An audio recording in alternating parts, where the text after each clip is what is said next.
महोत्सव सप्ताह आज हूँ तृतीय दिन। ये तृतीय दिन में पहुँची थे आम गहन किसी अतिथि एवं विद्यालय प्रधान शिक्षक एवं सहशिक्षक एवं उदीयमान स्वेच्छासेवी अनुष्ठान वरिष्ठ उपदेष्टा मैंने।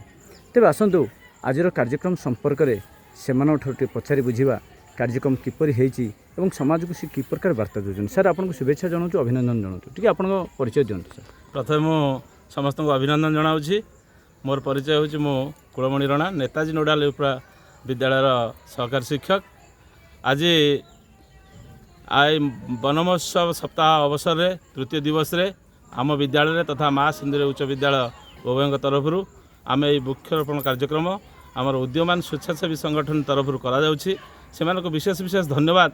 ये गोटे सुंदर प्रयास सारा भारत में कहीं बर्तमान जो वर्ल्ड वार्मिंग चली से रक्षा करने आज ये जो सप्ताह चली यह समस्त प्रत्येक मनुष्य जो या द्वारा प्रेरणापृष्ट हे। छात्र छात्री आज प्रेरणापृष्ट होती समस्ते प्लाकार्ड धरी बहुत उत्साह सहित ये वृक्षरोपण कार्यक्रम करुँच। तेणु समस्त को एवं उद्यमान स्वेच्छासेवी संगठन को एवं आमर अतिथि मान जो सब बाहर आसी तथा सांबादिक भाई मानक मोर शुभेच्छा एवं सम्मान जनाऊँ। से यही प्रयास जारी रखु जहाँ भविष्य जीवन में आम भारत गठन में सहायक हो। ये कही मुझ समस्त सर गोटे प्रश्न ये आसूँ जे उद्यमान स्वेच्छासेवी अनुष्ठान यही प्रथम थर आपण विद्यालय पदार्पण कर आगुरी एमती ना आगुरी यही स्वेच्छासेवी संगठन माध्यम ये बड़ बड़ गछ सब देखा जाउछि, बौल गछ, कृष्णचूड़ा गछ, कदम गछ, ये सब यही उद्यमान स्वेच्छासेवी संगठन तरफ आगुरी करा जाइथिला।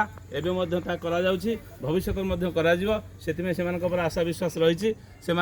यही साधु उद्यम ये जो भल प्रयास रखिछन्ति ता अत्यंत समाज पाई मंगलमय। धन्यवाद सर। आम तरफ भी आपको बहुत बहुत धन्यवाद। जहाँ हो आप गछ गुड़िक बंचाई रखिंट एत बड़ बड़ करमर जहाँ आशा था आम स्वप्न को पूरण कर बहुत बहुत धन्यवाद। धन्यवाद सर। एवं आम परवर्ती अतिथि पाखु जा विशेषकर जे उद्यमान स्वेच्छासेवी अनुष्ठान वरिष्ठ उपदेष्टा आम पचारि बुझा प्रकृत में कार्यक्रम लक्ष्य से कौन रखिंट सर टी आप कहते। ये कार्यक्रम लक्ष्य रही वर्ष जहाँ टेम्परेचर थिला धीरे धीरे टेम्परेचर आहरी बढ़ी बढ़िका जाऊँगी।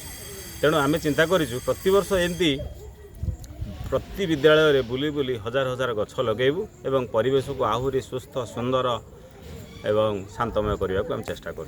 धन्यवाद सर।